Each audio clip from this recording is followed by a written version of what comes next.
c'est évident que ce qu'on ne peut pas perdre va nous perdre. Oui, c'est ça, c'est ça.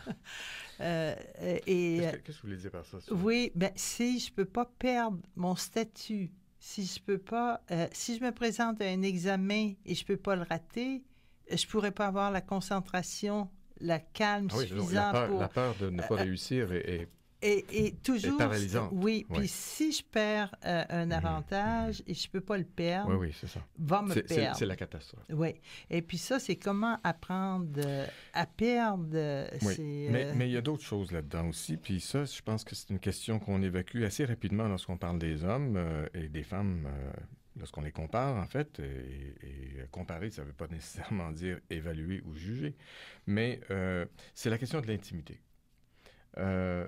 Est-ce que les hommes sont capables, Dr. Leccia, d'intimité? Et est-ce que c'est à ce niveau qu'il pourrait y avoir, est-ce que ce ne serait pas à ce niveau qu'il pourrait y avoir une piste de solution? C'est sûr que dans les images qui circulent des hommes ou qui ont circulé jusqu'à présent, l'intimité n'est pas très très présente. Voilà. Hein. Je veux dire, dans la littérature... C'est la virilité, c'est la musculature. C'est ça, ça. C'est quand même... Bon, sans aller peut-être jusqu'à là, mais qu'il n'y a pas une grande notion d'intimité, mais aussi peut-être... Puis on ne parle pas d'intimité sexuelle, là, ici. Non, on parle d'intimité, de langage, de tendresse, quoi, d'une certaine manière. D'échange de vulnérabilité aussi. Oui, d'échange de vulnérabilité. C'est quoi que je pense que ça commence... Parce que c'est sûr que on peut pas... Quand on parle d'environnement, il faut bien comprendre que ça n'exclut pas l'histoire individuelle des gens, leur biologie, leur génétique, enfin tout ça entre en jeu, quoi. Ce que j'essaye d'introduire dans la compréhension de ce genre de phénomène, c'est l'environnement. Mais ça n'exclut nullement ni les contraintes, les déterminations que chacun peut avoir de sa propre histoire, de chacun peut avoir de sa propre génétique, de sa propre biologie. Est-ce que le suicide est génétique? Il y a des études là-dessus. Il y a des études qui se font pour essayer de savoir si le suicide est génétique. À ce moment-là, il n'y a rien à faire. Bien, c'est là où, ça c'est ce que vous apportez là, eh bien, c'est toujours le débat, est-ce c'est dû à la nature ou à l'environnement? Oui. Et puis, il n'y a pas d'autre réponse que les deux. Hein? Et puis, parce qu'un humain a l'avantage d'avoir un cerveau qui lui permet de changer quelques données. Alors que pour un animal, peut-être qu'il y a plus de difficulté de changer le contexte. Oui, à dévier de son comportement normal. Et puis la capacité qu'on a à se donner un contexte favorable, c'est peut-être jusque-là qu'on peut aller comme humain, plutôt que d'être dans un contexte défavorable et d'y rester. Avec les problèmes de France Télécom, ce que je trouve qui est le plus difficile pour un humain d'accepter, c'est cette impression d'avoir été traité injustement et d'essayer de prouver qu'ils ont raison et qu'on ne peut pas prouver. Puis perdre sur ne pas prouver qu'on a raison, que le système de justice, à l'occasion, n'apporte pas la justice nécessairement. Oui, et puis ces organisations qui sont des organisations de plus en plus pyramidales dans les entreprises, où les gens ont des difficultés à accéder au haut, où toute l'horizontalité, tous les rapports de groupe sont cassés parce que les gens sont déplacés, éventuellement, changés de poste, qui fait que, effectivement... Et ça, moi, je crois que c'est cette grande difficulté d'accepter ce qui est inacceptable. Et comment ne pas se tuer parce qu'on ne peut pas le prendre. Puis ça prend cette intériorité ou cet espace donné par une réflexion. Je reviens à la question de Maurice tout à l'heure par rapport à un lien possible ou qu'on pourrait faire avec un monde de secte. Mais ces grosses entreprises, là, elles ont leur culture, elles ont leurs lois internes et puis elles ont leur modèle. Et si vous n'entrez pas dans ce modèle-là, c'est comme une secte, ça. Oui. C'est comme les entreprises modernes où les gens maintenant sont sommés de venir 3 fois par semaine, prendre l'apéritif avec tout le monde.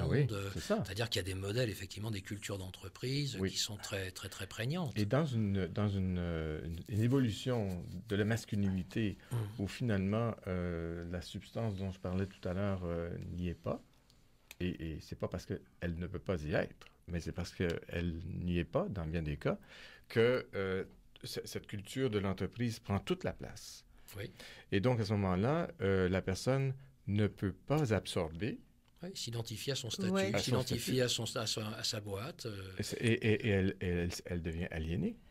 Oui, les esclaves du 21e siècle, à mon avis, ce sont les personnes qui ne peuvent pas quitter un travail parce qu'ils perdent tout. Ils sont dans leur galère. Là, non, comme mais les maintenant, rameurs. avec la sécurité d'emploi, les fonds de pension liés au travail et non pas liés à la personne ne peut pas quitter si le contexte est défavorable.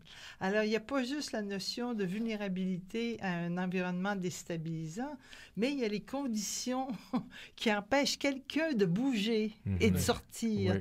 Oui. Alors, ils sont comme des esclaves. Ils n'aiment plus leur travail, ils comptent le nombre de journées ou d'années pour la retraite. Et puis, mais voyons donc, mais pourquoi tu ne peux pas sortir? Mais il nous reste 5 minutes à peine, 4 minutes. Peut-être aussi, un petit peu, justement, resituer cette histoire de différence des sexes. Peut-être c'est important, parce que je pense que c'est important aussi dans le traitement du suicide chez les hommes, cette collaboration, cette intimité avec les femmes. Et quand je parlais d'éducation, parce qu'en ce moment, naturellement, il y a un grand questionnement sur ce qu'est la masculinité, la virilité. Mais il faut quand même qu'on comprenne bien, et puis enfin, on le sait depuis un certain temps, qu'on est tous un peu féminins et masculins. On cohabite depuis tellement longtemps que ça serait étonnant qu'on n'ait pas des traits communs pour arriver à cohabiter. Même le cohabiter, yin et le yang. C'est ça, cohabiter dans l'intimité même. Donc, et c'est pour ça, vous voyez, parce que ça recoupe ces histoires de maintenant, la virilité menacée, on va refaire des écoles de garçons. Non, moi je ne pense pas du tout ça comme ça. Je pense que ça, c'est une régression. Enfin, c'est mon avis. Moi, je pense qu'on doit au contraire apprendre au sexe à être complémentaires plutôt qu'à être séparés. Parce qu'on a besoin de cette complémentarité dans la situation environnementale dans laquelle on est.